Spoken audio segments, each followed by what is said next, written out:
Take a look at him, because he's quite a hard puller. He is, yeah. He's a little bit keen, a little bit exuberant, but you know, he's largely a very inexperienced horse. I mean, he had a run in the Champion Bumper, which would have probably improved him, you know, mentally. We've already seen the runner-up run a really good race in the Greatwood, so that's done the form no harm at all. But he just looks. He's a little bit raw at the moment, but he looks a horse of potential and ability, doesn't he? The way that he travelled through that race. Okay, it's a Stratford Novices Hurdle early season. Shouldn't get too, you know, carried away with the level of the form, but it was a lovely performance. And he, you know, as I say, I love these sort of horses that travel very strongly. Whether he's going to be quite so well suited by a little bit of a stop-start gallop round here is open to question. But I think, providing mentally, if he keeps tuned in and switched on as the season wears on, you can see him running a spring festival with a big field and travelling beautifully through those sort of races. I suspect he's a talented horse. I just worry that circumstances might conspire against him. They obviously thought really well of him. They ran him in the Festival Bumper at the end of last season. Yeah, and that would have helped his mental process and helped him mature rather quicker than we've seen. I mean, he put up a very talented performance up at Musselburgh, but it was quite intriguing that they took him up there first time, sort of a speed track. So he's run, you know, 2 speed tracks have sandwiched the Champion Bumper performance, where he was sort of mid-div but ran with credit. Okay. Well, let's take a look at Itchy Feet in action, shall we? This horse is unbeaten this season, and last time we saw him, he won a small field race at Kempton, and this is the race that you were describing. Basically, the field paused at the start for some time, then they dawdled, and then Itchy Feet went on. Yeah, and the runner-up Grand Sancy probably wouldn't have been suited by that either, but Itchy Feet put him to bed in good style, and Grand Sancy's won subsequently, so there's a little bit of strength to the form, albeit in small fields. It was a nice performance from Itchy Feet. He clocked a good time when he won his bumper. The point I'd make about this horse is that, you know, 3 flat track performances essentially. I know Stratford, they go over the mound, but you know, essentially they're pretty flat in configuration, and it's a different test for him today. But connections will learn plenty about him, and he's a really talented horse going forward.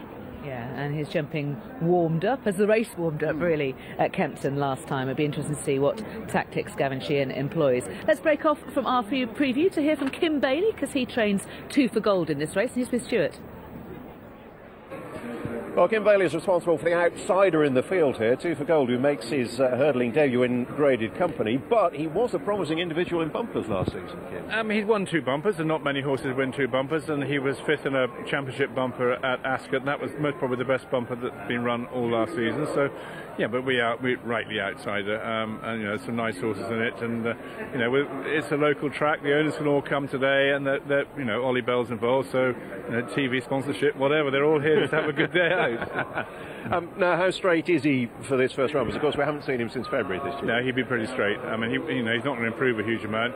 He'd be better when he goes further, and he'd be better on softer ground. So, you know, today's very much a learning curve, and they've got to start somewhere. And he could have gone to Utoxeter yesterday, but frankly, none of the owners could go, because they all went to go and watch Dublin play rugby last night, and you know, they're all feeling a bit hungover this morning, funny enough. So anyway, they're all here, and it's a great day for them. And just looking at him as well, in time, he strikes me as the type who'll probably jump a fence. Yeah, he's not a hurdler. He's 17 hands. He's very much a chaser.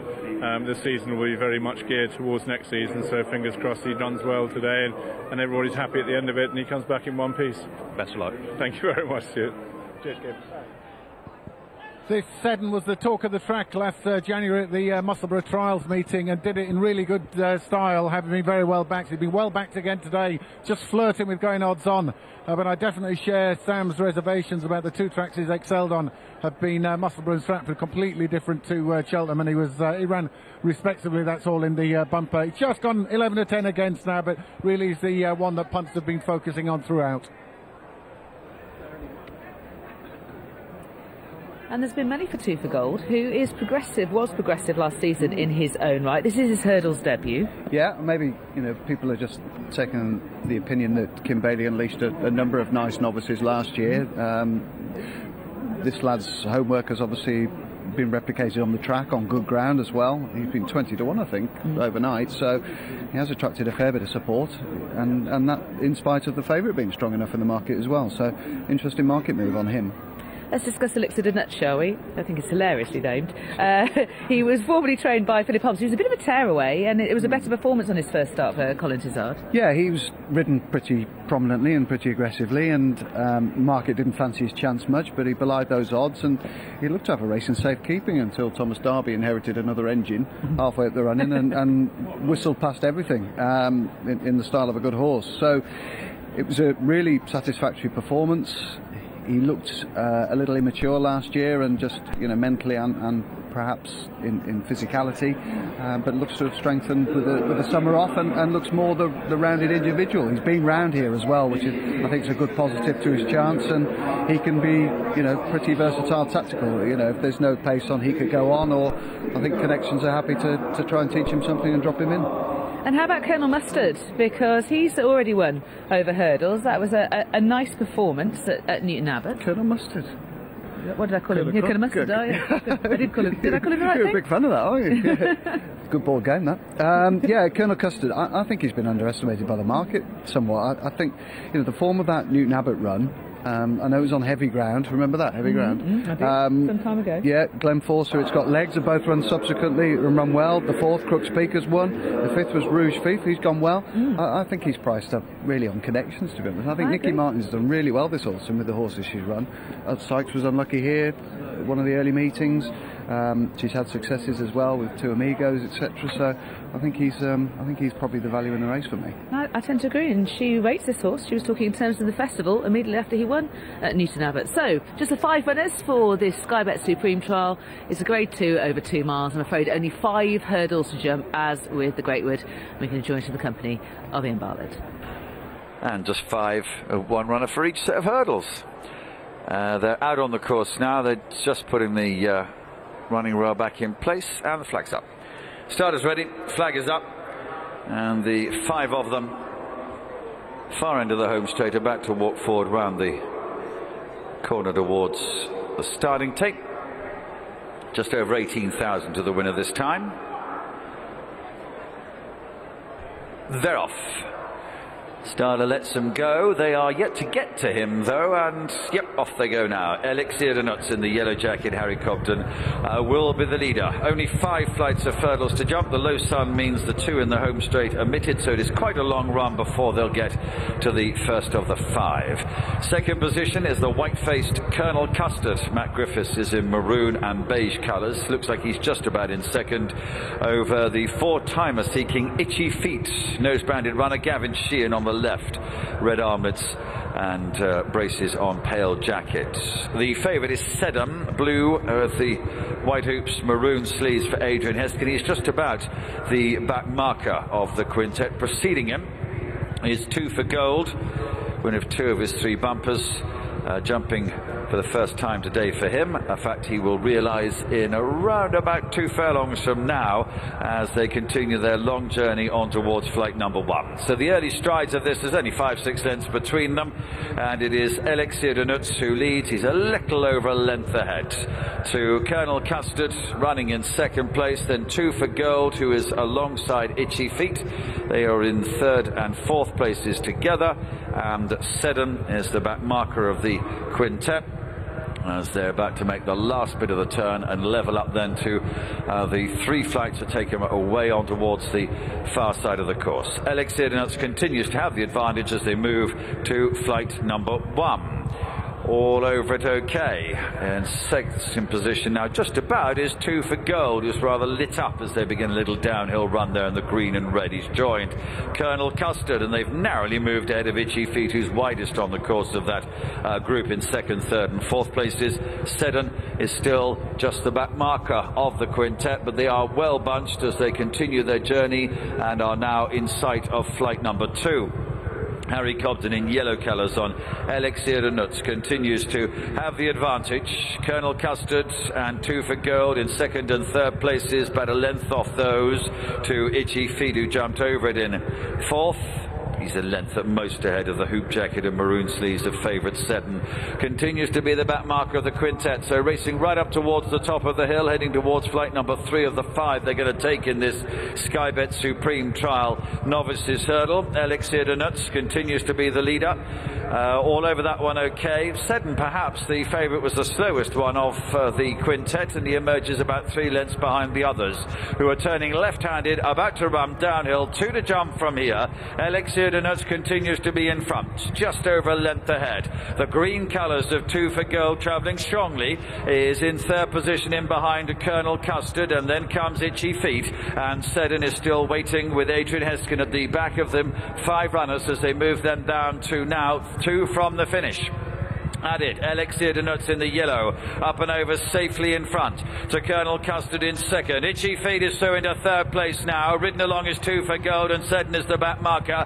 They're running towards the 2nd last, which normally is the last this afternoon, and it is Elixir de Nutz continues to be in front. Itchy Feet has moved into 2nd. Seddon is given the hurry up behind those and has moved into 3rd from 2 for Gold, and then comes Colonel Custard. They're moving into the straight. Elixir de Nutz is still in front here, and he leads by 2 in the yellow on the left.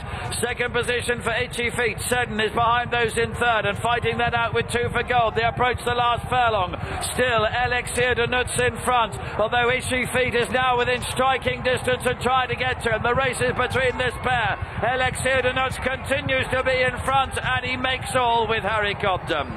Itchy Feet is home in 2nd. He'll be on the nod for 3rd position. 2 for Gold and Seddon were together. An intelligent ride from Harry Cobden wins this Grade 2 on Elixir de Nutz for Colin Tizard in 2nd. It's Itchy Feet for Gavin Sheehan and Ollie Murphy, and they've come away clear of the rest of them, and it did turn into something of a race that was decided by where Harry Cobden was right from the outset. Yeah, clean jumping over the 5 hurdles certainly helped, and his positioning in the race. In fact, he came wide as well, helped him. And I suppose if Ollie Murphy's going to be a little bit disappointed that Itchy Feet has been beaten, he'll also be quite content that the horse that beat this comfortably last time is resident in his stable. Absolutely, and of course he was conceding £5 to Elixir de Nutz, and he was travelling strongly into the race, Itchy Feet, but Elixir de Nutz had a couple of lengths on him. Yeah, and he was giving him £5 as well, and I think the track position was absolutely vital. And a horse who last season the accent was very much on the Nutz, you know, it's now on the Elixir, isn't it? I mean, he looks a much more organised horse. I mean, when he didn't run at Kempton, when he was doing his best to impersonate a complete lunatic and had to be withdrawn, you thought, well, no, thank you, and they've done incredibly well since getting hold of him. Yeah, that he has become properly tractable, and he's been able to give of his talent as well, which is good to see. We can take him at the start, and we were discussing the tactics and what they might do, and there was hints that maybe Elixir de Nutz might have been held up, but in the end, in a race like this, they would have been daft, the tactics to pursue. I just would never play poker with Colin Tizard. He's a wise old sage, and you know, they got it absolutely right there, and Harry Cobden probably carried out the tactics to a nicety, beautifully done. And I think the experience of Cheltenham is a massive help as well sometimes, especially when they're dawdling around in these sorts of races. Just having that knowledge and having been up the hill already and knowing what it takes, it must offer a percentage of help to a horse's, you know, especially a young, inexperienced horse like that. So it was a nice performance from him, polished. I think they've lost nothing with Itchy Feet other than first prize. Seddon strikes me probably more as an Aintree horse and work back from there. You know, decent effort from 2 for Gold as well, you know, first time over. Yeah, and just Colonel Custard just didn't jump very well all the way round, like his feet were in custard, and unfortunately he was then switched to the inside, and that's probably exaggerated the distance he's been beaten. There'll be another day for him, and he might have found the ground quick enough at this level. Yes, I think he's probably more of a stayer, Colonel Custard, and the sort of fairly average pace and lack of well, not that the lack of hurdles would have not the way he was jumping. No, exactly. But yeah, he will be better than that, because he has looked quite promising. But there's the example of the kind of thing he was doing. Yeah, didn't jump the first very well, and just hopefully he'll leave that behind. Seddon wasn't in the best place as things turned out, and this horse is keen. I can kind of understand why he might have been there. Well, yeah, I mean, Jonathan nailed it really. He got his reservations of his chance at even money in a tactical race, and he's going to be a better horse, I think, on genuinely decent ground in the spring. stronger field, a bigger field, stronger pace, where he can just settle and use his speed and just appear on the scene second last, travelling well. It's not that he doesn't find in front, he found plenty at Stratford, but just these dawdling races on dead ground, they just don't seem at this early stage of his career to play to his strengths. Like you, Jonathan, I really am struck with what a different character the winner seems to be cutting there. Isn't he? Isn't he just? I mean, he looks motivated, happy, and he has been given a very good tactical ride, and that jump there, where he probably took about 2.5 lengths out of the favourite, it was an indication of just what a leap